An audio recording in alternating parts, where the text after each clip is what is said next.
দত্ত বাড়িতে সকাল বিকেল ঝগড়ার শব্দ শোনা এখন আর নতুন কিছু নয়। সেই ঝগড়ার কেন্দ্রবিন্দুতে থাকেন বাড়ির কর্ত্রী বিমলা দেবী এবং তার ছোট বৌমা মলি। একদিন সকালে বিমলা দেবী তার মৃত স্বামীর ছবির সামনে দাঁড়িয়ে বিড়বিড় করে বলছিলেন, তুমি চলে গেলে, আমায় সঙ্গে নিয়ে গেলে না কেন? এই সংসারে বেঁচে থাকার আর কোনো ইচ্ছে নেই আমার। ঠিক তখনই ঘরে ঢুকলো ছোট বৌমা মলি। কথাটা শুনে সে হেসে বলল, মা, বাবা যখন উপরে যাওয়ার টিকিট কাটছিলেন, মনে হয় নিজেরটা কাটার পর সিগন্যাল চলে গিয়েছিল, তাই আপনার টিকিটটা আর কাটা হয়নি। বিমলা দেবী চোখ বড় বড় করে বললেন, কি বললে? না না, কিছুই বলিনি।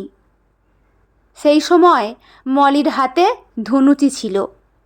মলি তখন সারা ঘরে ধুনো দিচ্ছিল। মলি পাখা দিয়ে ধোঁয়াটা একটু বেশি করে শাশুড়ির দিকে উড়িয়ে দিল। মুহূর্তের মধ্যে বিমলা দেবী কাঁচতে কাঁচতে চিৎকার করে উঠলেন, ওরে বাবা, মেরে ফেলবি নাকি? এত ঝাঁজ কেন? মলি নিরীহ মুখে বলল, কিছু না মা, দুটো শুকনো লঙ্কা দিয়েছি। বাড়িতে নাকি নেগেটিভ শক্তির আনাগোনা শুরু হয়েছে, তাই ভাবলাম তাড়িয়ে দিই। বলে হেসে হেসে চলে গেল। রাগে ফুঁসতে ফুঁসতে বিমলা দেবী নিজের ঘরে গিয়ে খাটের উপর বসে পড়লেন। তবে এই শাশুড়ি বৌমার লড়াইয়ের শুরু আজকের নয়। অনেক বছর আগে নিজের পছন্দে বড় ছেলে অমিতের বিয়ে দিয়েছিলেন সীমার সঙ্গে, কিন্তু বিয়ের পর থেকেই সীমার জীবনে শান্তি বলে কিছু ছিল না। সীমা যতই ভালো কাজ করুক না কেন, বিমলা দেবী সব সময় খুঁত খুঁজে বের করতেন। রান্নায় নুন কম, ঝাল বেশি, ঘর ঠিকমতো পরিষ্কার নয়, কোনো না কোনো অভিযোগ থাকতই। শুধু তাই নয়, কথায় কথায় সীমার বাবা মাকে পর্যন্ত অপমান করতেন তিনি। সীমা অত্যন্ত শান্ত স্বভাবের মেয়ে ছিল, প্রতিবাদ করার সাহস তার ছিল না।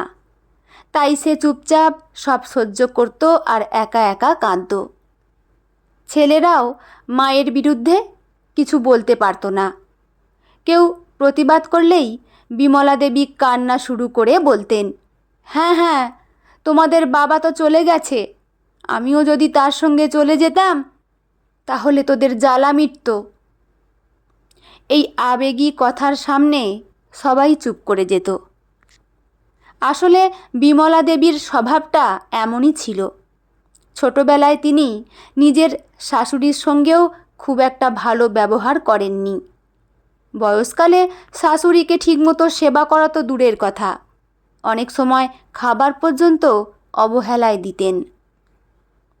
3 ভাইয়ের যৌথ সংসারে বউ হয়ে এসেও তিনি বেশিদিন থাকতে পারেননি। হিংসুটে এবং কর্তৃত্বপরায়ণ স্বভাবের জন্য স্বামীকে নিয়ে আলাদা সংসার করেছিলেন। সময়ের সঙ্গে সেই স্বভাব বদলায়নি, বরং আরও বেড়েছিল।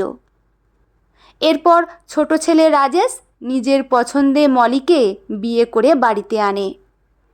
তখনও করেছিলেন নানান রকম অভিনয়।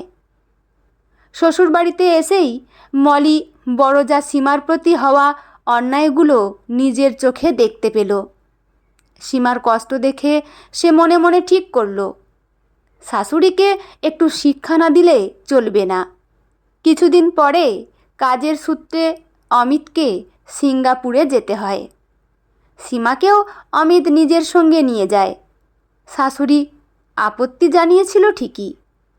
তখন মলি তার হাত ধরে বলেছিল, দিদিভাই, তুমি নিশ্চিন্তে যাও, এই বাড়ির দায়িত্ব আমি নিলাম। সিঙ্গাপুরে সীমা চলে যাওয়ার পর মলির সঙ্গে শুরু হলো বিমলা দেবীর নতুন অধ্যায়। একদিন মলি খুব যত্ন করে রান্না করেছিল। দুপুরে খাবার পরিবেশন করার পর বিমলা দেবী প্রথম গাছ মুখে দিয়েই বললেন, ছি ছি, এটা আবার রান্না হয়েছে?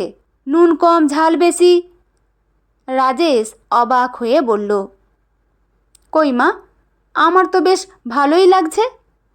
ব্যাস, শুরু হয়ে গেল ঝড়। তার মানে আমি মিথ্যে বলছি? না মা, আমি তো তা বলিনি।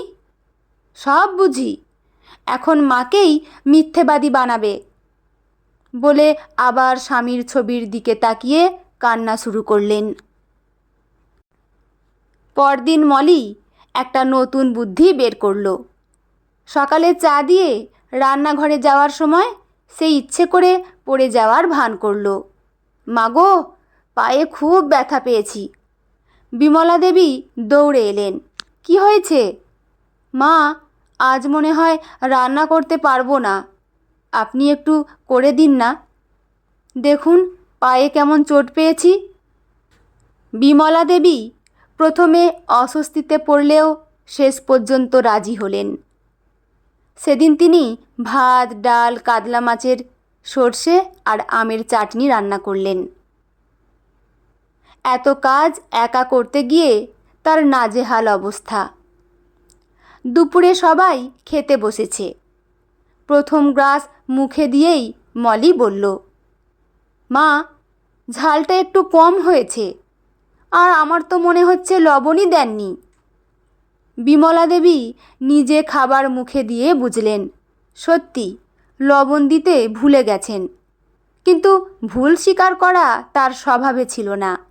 তিনি গম্ভীর মুখে বললেন, না না, সব ঠিকই আছে। মলি আর রাজেশ মুখ চাই করে মুচকি হেসে ফেলল। এরপর থেকে মলি প্রায় নানা বুদ্ধি খাটিয়ে বিমলা দেবীকে তার নিজের আচরণের আয়না দেখাতে শুরু করল। সেদিন ছিল রাজেশের জন্মদিন। সকাল থেকেই রান্নাঘরে ব্যস্ত মলি। 5 রকম ভাজা, মাছের ঝোল, নানা রকম তরকারি, পায়েস, কত কি রান্না করেছে সে। সব কাজ শেষ করে স্নান সেরে ঠাকুরের পুজো দিয়ে একটু বিশ্রাম নিতে নিজের ঘরে গিয়েছিল। হঠাৎ রান্নাঘর থেকে বাসন নড়ার শব্দ শুনে তার সন্দেহ হলো।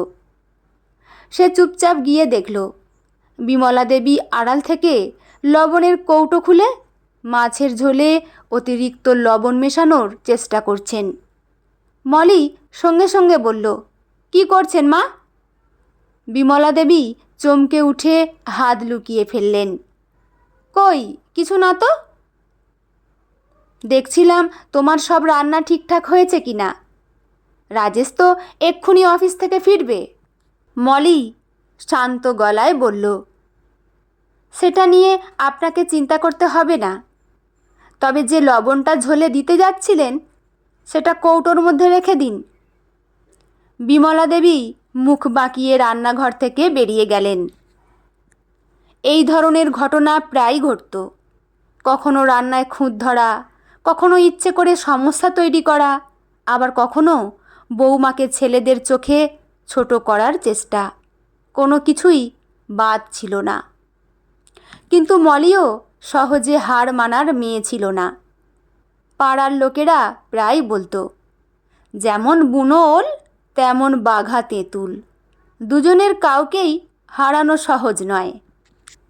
একদিন মলি ফোনে সীমাকে বলল, দিদিভাই আর চিন্তা করো না, তবে উনি যেন বুঝতে পারেন অন্যকে কষ্ট দিলে একদিন সেই কষ্ট নিজের কাছেও ফিরে আসে।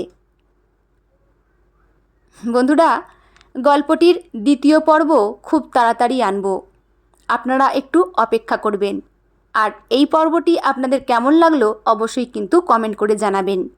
লেখা বর্ষা ঘোষ, পাঠে আমি রিমি।